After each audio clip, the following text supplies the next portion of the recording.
acolo, e în și o țară de arabă. Da, spre la dreapta pe crup. Pe crup. Cred că și stroic, Moldovei maxim. Через 100 метров круг. Выполните второй съезд. Duminică sărbătoare ne lucrează. Păi unde, la dreapta sau unde? Da, încolo, cu mașincele. Выполните второй съезд. Aici ceva o să fie. Clădire frumoasă. Budă și clădire. Asta nu e Consiliul Europei, cel înainte. Продолжайте путь 1 Oale, километр. vrei să fotografiezi? Da, eu Așa? Nu, e din dreapta, Ole. Ia, Comisiunea Europeană. Ia-te, Ole, aici. Asta, Comisia Europeană.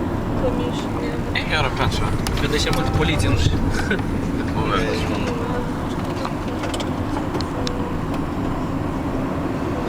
Через 800 метров поверните направо. Crown Plaza. Aici ne oprim. Nu? După acasă.